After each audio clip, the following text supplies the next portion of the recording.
Thank you so much, everyone, for joining us today. My name is Dr. Laura Engwell. I have had the pleasure of serving as Caydee's master's advisor here at the Purdue Entomology. Caydee joined my program from her undergrad as a lab tech when I started as faculty. So she helped me get everything up and running and then started her own adventure from her master's degree. And so I'm very excited for her to share the culmination of her work in the department, working on the black soldier fly. Hopefully you will all endear this insect as much as we do after working with them. They are super cool. So without further ado and a bit of a delay, I think audio is set. Eric has us going. So I'm going to let Caydee tell you about her journey for the last 2.5 years. Go ahead.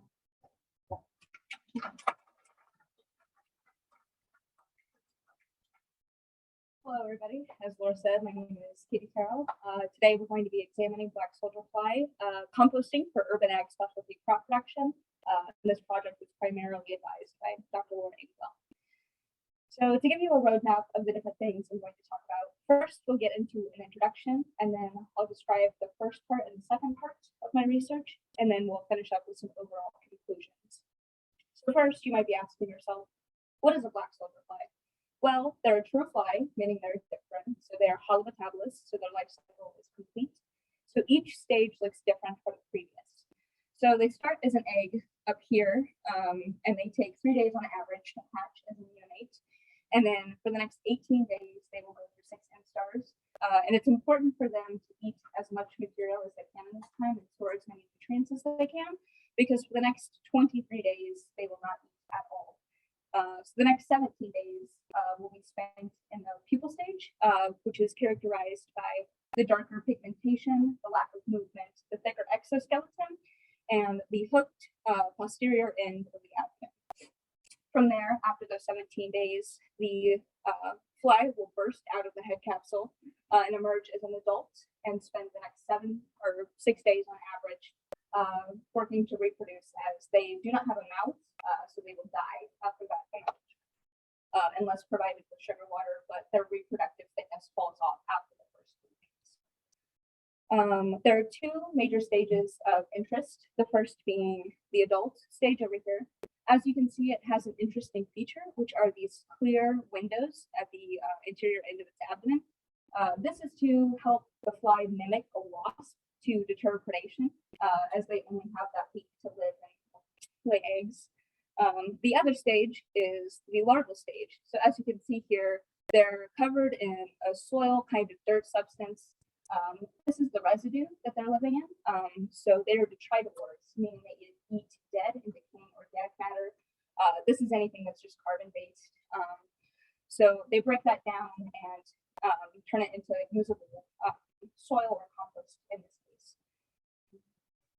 So there are current uses of the black soldier fly larvae that are being explored in the literature today. The first and most important that opened the whole door was supplemental animal feed. So black soldier fly larvae are very, very high in protein, and this is great to feed to animals as a supplement. However, Berrigan Fonseca in 2017 showed that if, he did a review, and the literature from all over showed that if livestock is fed black soldier fly larvae as the sole diet, it can have detrimental effects, as they're lacking in some essential amino acids. However, they make an excellent supplement as larvae that had supplements in their diet, as livestock that had larval supplements in their diet performed better overall. The next use is soil conditioning, which is what my project focuses on, but we'll get to that later. So a paper in 2017 by Sinaj showed that the addition of black soldier fly frass, in addition to ash, can improve lettuce growth. However, there is a certain threshold to be met, and after that, plants can have detrimental effects, implying that there is a certain amount that should be applied to improve plant growth. The next major sector is cosmetics. So Verheyen in 2018 looked at black soldier fly, locust, and crickets, and they extracted the oils out of these insects to use in hand creams. They found out of the 3, black soldier fly performed the least, but they were were still overall better or comparable to the current source oils, which are made and plant. However, there are future uses for black soldier-fly larvae oils, including biodiesel fuel. So Wang in 2017 used the microwave extraction method to pull oils out of black soldier-fly larvae and found that the chemical composition was similar to that of current biodiesel fuels. So plenty of uses up to this point. And even further, humans might be able to eat at least black soldier-fly-based flour in the future. Lysiaga, Dr. Andrea here at the Food Science Department at Purdue published a paper in 2020 looking at different extraction methods for these protein and oils in black soldier-fly larvae. And she found that it was more nutritious when put into a flour than the current wheat or other insect options. So all of these feed into different circular economies or agricultural loops, and other literature has pointed this out as well. So here are some quotes. I'll start from the top and go to the bottom. So Zhang in 2020 said that biotech with the capacity to neutralize toxic, contaminating, and threatening waste material in reference to black soldier-fly and their ability to recycle those waste materials. In 2011, Diner said black soldier-fly technology is a highly promising tool for waste management in low and middle income countries. So this places this waste management system directly into these urban areas.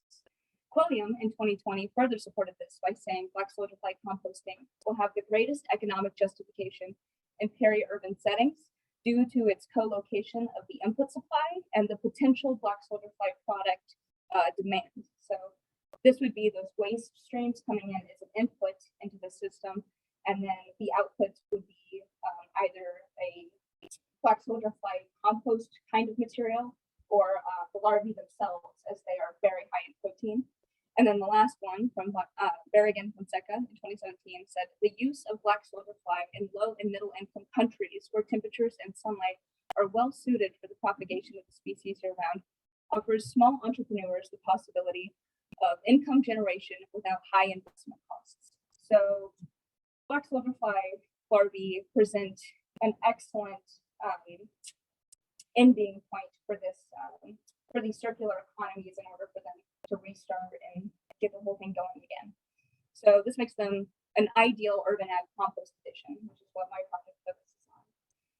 So part one focuses primarily on larval and digestate quality. So first we'll get into the experimental design, then the results, and we'll finish up with a brief discussion for this chapter. So we had one main objective for this part, which was the evaluation of various food sources for black soldier-fly larvae development to generate soil amendments for vegetable production. And we had two main hypotheses. The first being altering the diet will alter larval development. And then the second being altering diet will alter the resulting digestate, so the compost that is left over. So now we can get into the experimental design. We had 4 diet streams that we were feeding larvae, the first being processed food waste, denoted by the green chicken icon here at the top. These were mainly processed foods and cooked foods, so things like rices, pastas, muffins. I remember feeding them a whole carrot cake. That was really cool. The next one was organic food waste, denoted by the brown fruit bowl. By organic, I just mean these were fresh materials, so they were not cooked. There were no extra oils introduced. So we primarily fed them weed clippings along with like fresh or rotting produce that we got from the field or from local grocery stores. The next one is spent worts, which is denoted by the orange wheat icon here at the top. These are just brewer's grains. It's what's left over after you brew beer. So it contains barley and other things like that. And the last group, denoted by the tan sheep icon, we use sheep manure. However, we will refer to it as biosolids for the rest of the presentation. Yeah, that was really fun to collect.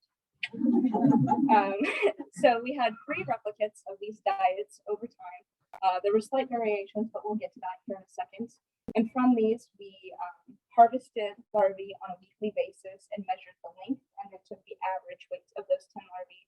And at the end, we had a compost analysis done of each of the black soldier-fly larvae digestates in comparison to a commercially available soil amendment that is known as black cow composted cow manure.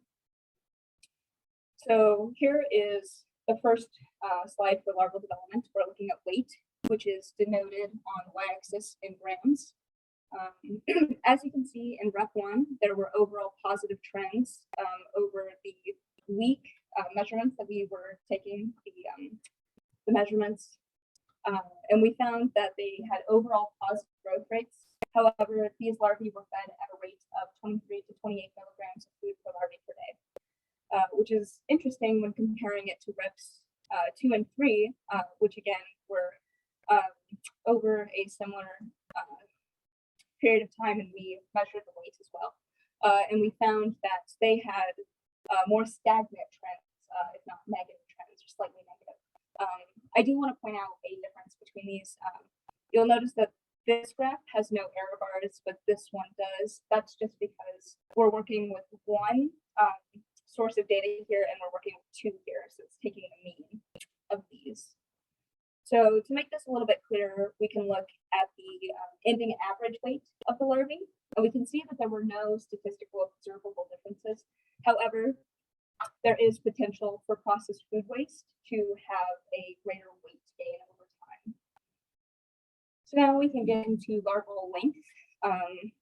Length in millimeters is denoted on the y-axis, and time in weeks is on the x-axis. Again, we can see those similar trends where it's mostly positive in reps 1, with slightly positive, if not stagnant or negative, for reps 2 and 3.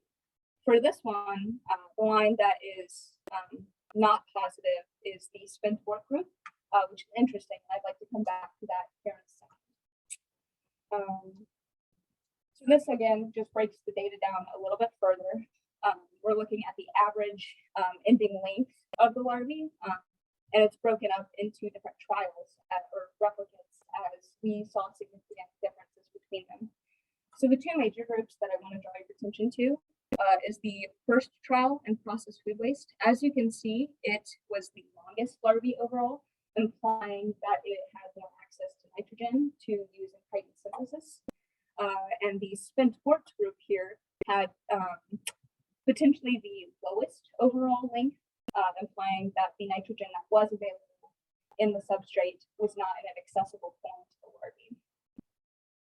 And we can see that by looking at the NPK values. So these are the nitrogen, phosphate, potash values. These are just the phosphorus and potassium values that are available for plants to take up the material.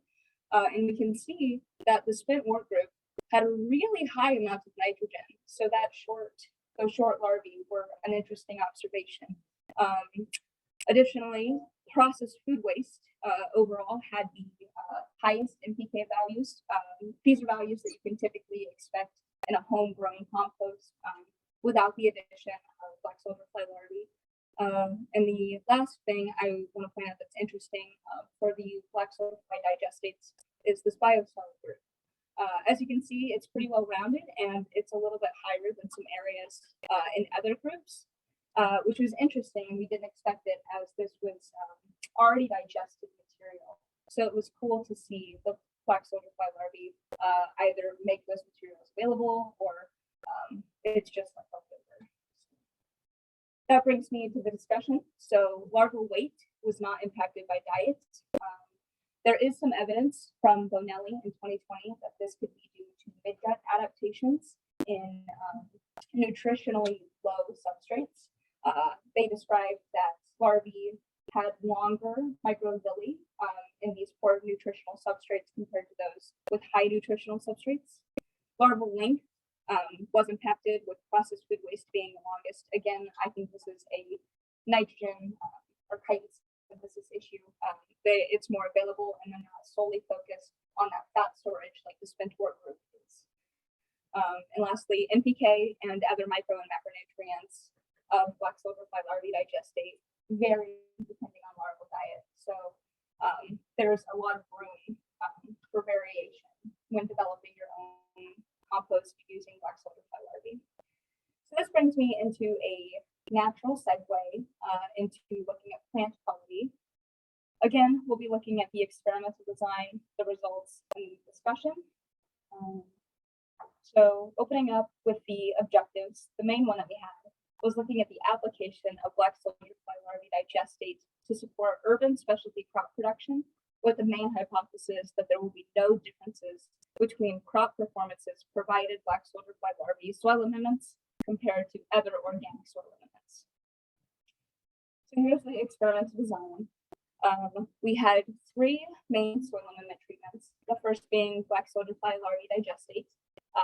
This was bulk produced using the 4 diets I previously mentioned, so it's just a mix of all of those. The second one was black cow compost cow manure.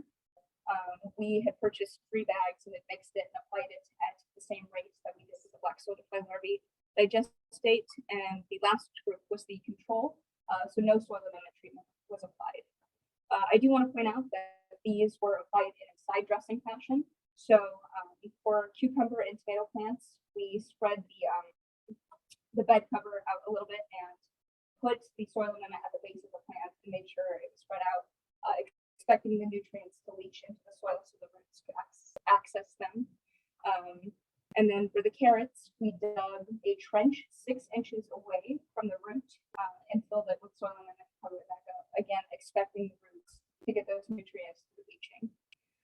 We focused on 3 crops, the first being tomatoes, the cultivar Celebrity. We had 2 carrot cultivars, the first being Navel, which is a standard size carrot, and Short and Sweet, which is a dwarf cultivar carrot. And then we also had cucumbers. We used cultivar Arteria. And we had a random block design for how treatments were spread out amongst replicates in these blocks. And as you can see up here, the replication varied among crops. So tomatoes had 6 replicates denoted by blocks. Each variety or cultivar carrot had 1 replicate, and cucumbers had 7. So now we can get into the measurements that were taken in order to measure different performances on these soil amendments.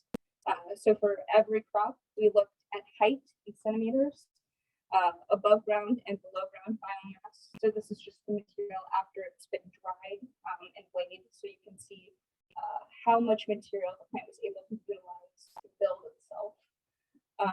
And then for specifically tomatoes and cucumbers, we looked at stem diameter in millimeters, and carrots, we looked at the number of leaves. We finished this up by getting a soil analysis after the plants had been grown to see if there were differences in uptake of the different crops between treatments. So starting out, here are the NPK values of the soil amendments that we applied. As you can see, black soldier fly is overall more nutritious, having more than half of the nitrogen. We expected this to be better for the plants.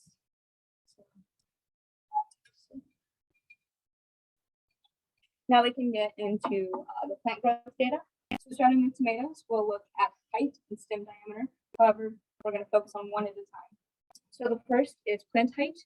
We have height in centimeters on the y-axis and treatment on the x-axis. As you can see, there are no observable differences between these treatments. We assume that this means that the soil system that we're working with is nutrient limited, so we can apply more soil amendment in the future if we were to do this experiment again. And we can see a similar trend with the stem diameter. Millimeter width is on the y-axis and soil amendments are on the x-axis. No observable differences, again implying that we're working in a nutrient limited system. So now we can get into biomass. We're looking at grams on the y-axis and soil amendment on the x-axis. We can see that overall there were no observable differences between soil amendment treatments. However, black soldier fly digestate has a potential to perform less overall, so having less of that plant material, implying that these tomato plants are utilizing these nutrients better for growth, as we saw with the previous charts as they were comparing to black cow compost cow manure. And now getting into the below ground, so the root material, we can see that the control group actually observably had more root material. compared to the soil amendment treatments. This further suggests that this is a nutrient limited system, and we can apply soil amendments at greater rates than we applied them in the study. So now getting into the carrots, I just want to remind you that we are looking at two different cultivars, the first being navel, and the second, the dwarf cultivar, being short and sweet. Overall, we expected navel to have higher values and short and sweet to have lower values because of the differences in size. However, when looking at plant height for these carrots, we can see within navel, there are no observable differences. And across the cultivar, we can see that short and sweet produce a similar amount of shoot material, implying that they are utilizing those nutrients in a better fashion or a more effective or efficient fashion. Getting into the number of leaves, again, we can see that they're comparing to, they're comparable with each other, implying that they're using the nutrients at the same rate, or short and sweet might be using it more efficiently. However, because we didn't see any differences here, again, this is probably a nutrient limited soil system that we're working in. Now getting into the biomass for carrots, we can actually see some of those differences. They're observable, which is really interesting and cool. So for the above ground biomass, the shoot material, the grain part of the carrot, we saw an interesting trend between navel and short and sweet, with navel carrots having overall less shoot material, implying that they are utilizing it to, have less material. They're putting it into the root, I should say. Whereas with short and sweet, they're more focused on shoot production. And within the varieties, we can see within short and sweet that black soldier fly soil amendment had overall the most amount of shoot growth. So now I'm going to move on to the root growth, the below ground biomass. And we can see the trend that we expect to see, where the navel carrots had more compared to short and sweet overall. However, looking within cultivars at the soil amendments, we can see that black soldier fly observably had more material, plant material, at the time of harvest compared to black cow composted manures. And we can see the same trend over in short and sweet, implying that these carrots are utilizing the black soldier fly compost more effectively or efficiently than the black cow compost cow manure. And lastly, for cucumber growth, we're looking at height here. We can see that black soldier fly digestate overall improved growth compared to the control group. However, it is sort of similar or comparable to the black cow composted cow manure, as the plants were roughly the same length in this case, as they're a vine crop and they grow long. And here we're looking at stem diameter. Again, we can see that same trend where plants are utilizing black soldier fly digestate a little bit better, being able to get a thicker stem than that in the control group and the black cow composted cow manure group. So for the biomass for cucumber plants, there were no observable differences, implying again that this is a nutrient limited soil system. However, black soldier fly has the potential to outperform black cow and the control groups. And finishing up with the dried weight material of the cucumber plants for the below ground biomass, we can see that black cow actually had overall more root material, implying that the nitrogen that was available is in a more accessible form for these plants compared to the black soldier fly digestate that we had. So now looking at the soil quality features to monitor how plants were uptaking nutrients, we're looking at the percentage of organic matter and parts per million of phosphorus and potassium. You can figure out the application rate using parts per million by, I believe, multiplying by 2, and that'll give you the pounds per acre you need to apply, or that you can apply, is being applied. So as you can see, there are no differences in the organic matter that we're applying or that is left over in the soil amongst crops. And we can see similar trends with phosphorus and potassium. However, cucumbers seem to be utilizing or uptaking more phosphorus potentially than carrots and tomatoes. However, we did not take a soil analysis prior to plant growth, so this is just an assumption. And with potassium, we can see that tomatoes potentially were uptaking more compared to the carrot and cucumber crops. I will say that this is just in the black cow soil treatment group. I should have said that before. However, I'll do it with this one. So this is the black soil fly soil amendment treatment. Again, we're looking at organic matter, phosphorus, potassium. Similar levels of organic matter across the board. We'll see that in the next graph too. However, with phosphorus and using black soil fly amendment, carrots seem to utilize phosphorus a little bit better or uptake more than tomatoes and cucumbers potentially. And with potassium, we saw that cucumbers did not uptake as much as the other two local crops.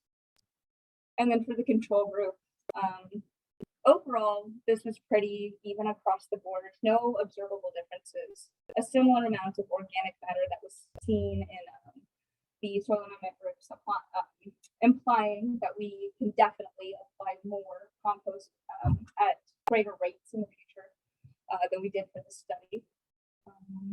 So yeah, that brings me to the discussion for this chapter. So some takeaway messages is black soldier fly digestate generally will have a higher NPK value compared to the commercially available composted manures. Based strictly on cucumber and tomato growth in the study, black soldier fly digestate is comparable to that of black cow composted cow manure in terms of plant growth. And lastly, black soldier fly larvae digestate applied as a side dressing improves overall care performance and biomass. So to finish up the talk overall, these are the overall conclusions. So first, diet definitely alters larval development, proven by Bonelli and by research. He just points out those mid-gut adaptations, and we're looking at weight versus length. Black soldier fly digestate is a viable soil amendment for specialty crop production. Visa Kamukama in 2021 actually showed that the compost maturity period, so the time it takes to get a safe compost to apply to your plants, can be reduced from the traditional 3 to 6 months of a standard aerated compost to just 5 weeks with the addition of black soldier fly larvae, which is more than halving that compost maturity period of time. And my research just further gives evidence to support a circular economy and its potential to close certain agricultural loops. However, further studies are definitely required to explore more larval diets, the resulting digestate, and potential plant applications at different rates in different soils. So with that, I would like to say thank you to some people. The first group being Dr. Lauren Engel, Dr. Lori Hoagland, Dr. Krista Hans, and Nathan Cho. These are my committee members and people who inspired me to do this project. Nathan Cho was unable to be on my committee, but I really wanted him to be. So thank you so much for being involved in this project. The next group are my lab mates, Leslie and Eze. We had really fun with the carrots that day. It was a great day. The lab techs, Savannah and Vanessa. Without you guys, I wouldn't have been able to keep the colony alive and capture all those escapees. And then lastly, everyone else who was just there to support me throughout the entire project. I could not have done it without you guys. And the last thing I want to say is this project was funded by the NCR SARA grant, GNC 20-311, which I wrote myself as it was a graduate student grant. However, I was advised by Dr. Laura Engel in writing it. So with that, does anyone have any questions?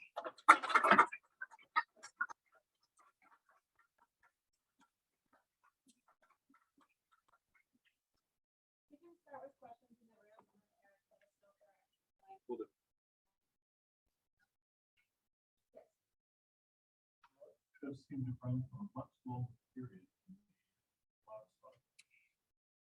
Yeah, so I'm glad that you asked. So for the replicate one, I realized I had unintentionally starved the larvae at that feeding rate of 23 to 28 milligrams per food per larvae per day, when the standard feeding rate is 163. milligrams per food per larva per day. So based off of that, we got a cool observation that, starving them does not affect, overall development as long as you make up for it later on. However, it was interesting to see the starved group have overall more weight than the second replicates, or replicates 2 and 3, which were fed at that 163 milligrams per food per larvae rate. So we're assuming that because they were starved, they were able to more effectively utilize those nutrients they were taking out, even though it took a longer amount of time.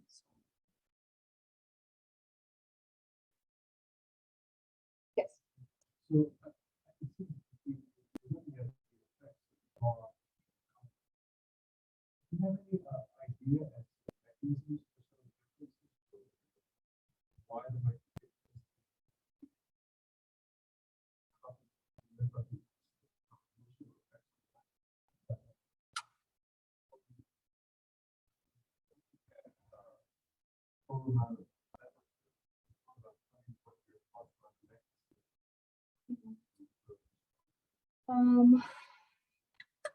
It might have something to do with the root structure and how these plants are focused on either extending root growth, extending shoot growth, focusing on fruit production. Yeah, that might explain the difference.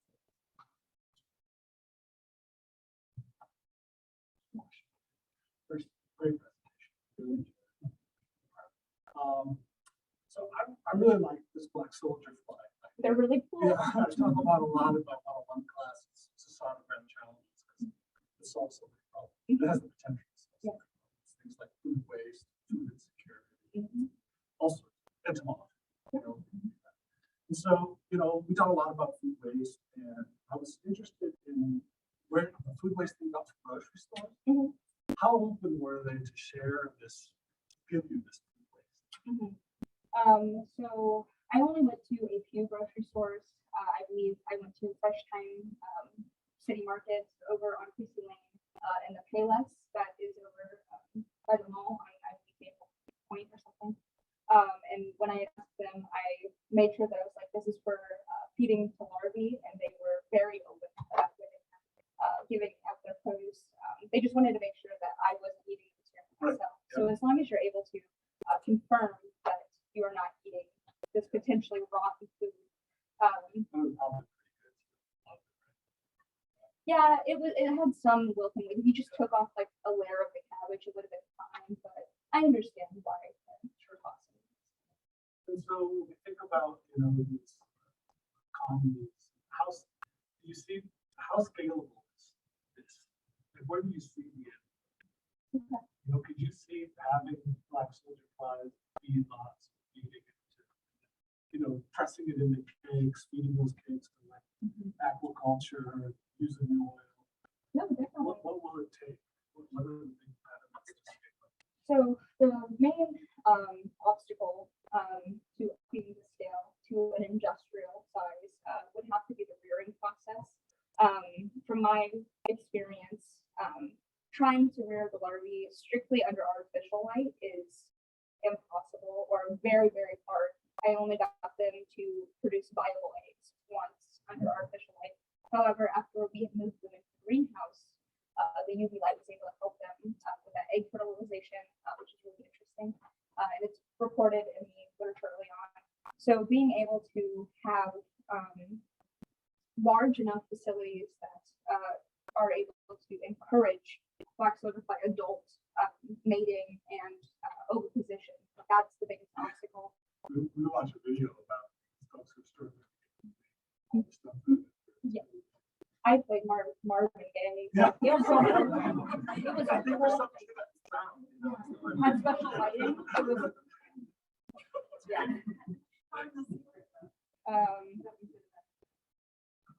Yeah, for the oviposition, there was from Dr. Chamberlain's group, they recommended using these.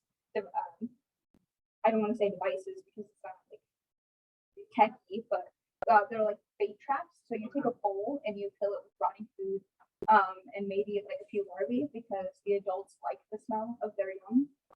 You put a lid on top that has a mesh lid, and you can slap a few pieces of cardboard on there that has those corrugated flutes. Yeah. And the adults go crazy.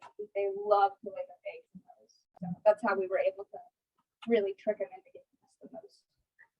After like a year. It's a fun year. Can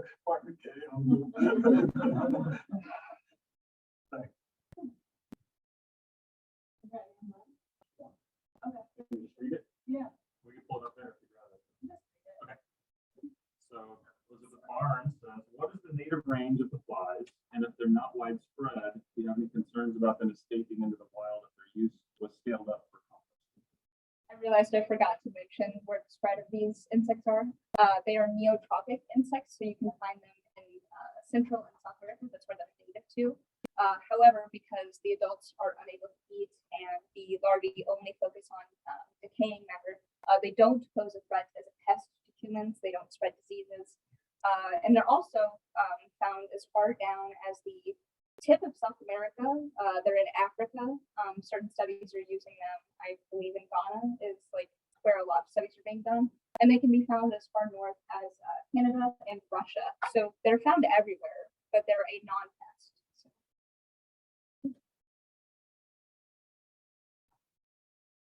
Yes.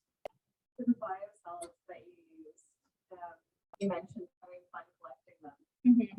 What was your protocol for that? And also, serious question, what were the sheep actually fed on?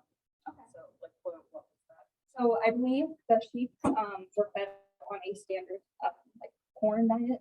I think that's what sheep were fed. I'm not 100% sure. However, I did get the manure from the Purdue Animal Research Farm at AirSec, I believe it's called. ASREC. I don't know. It's a fun name. However, I just shoveled it into a bucket, brought it back to the lab, and there, depending on how hydrated the manure was, I would have to sit there and rehydrate it by crushing the dried pellets to get moisture into them, so the larvae could eat them. Do what? I cannot understand what you're saying.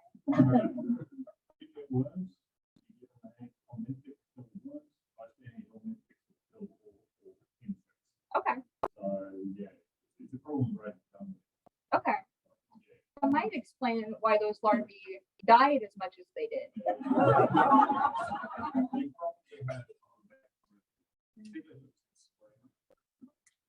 No.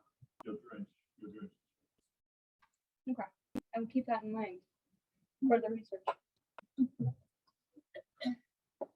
Any other questions?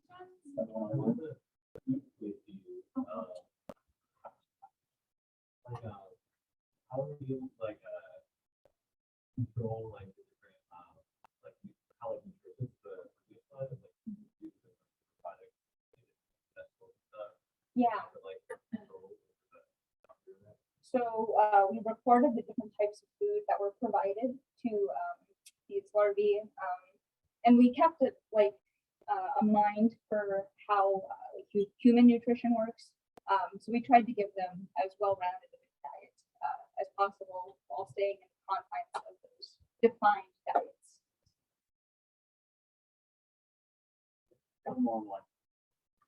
So great talk, Caydee. I also have a question about the broader implication of your work. Okay. Do you imagine that your growers would purchase or allow naturally occurring black soldier flies to establish in their compost, or is it more likely that they would purchase the soil amendment separately?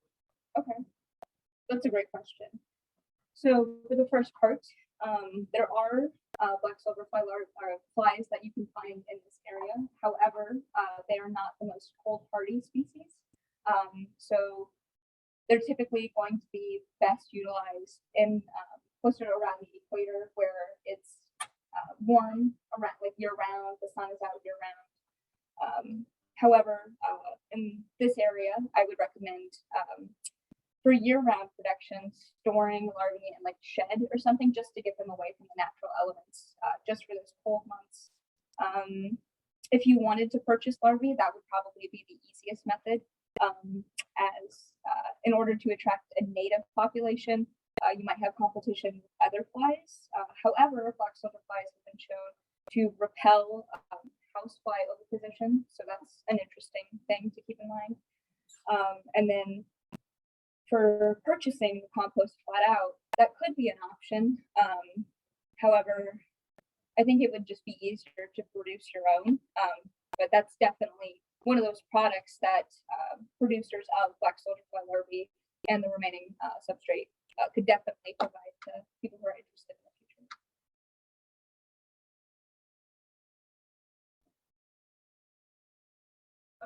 With that, thank you.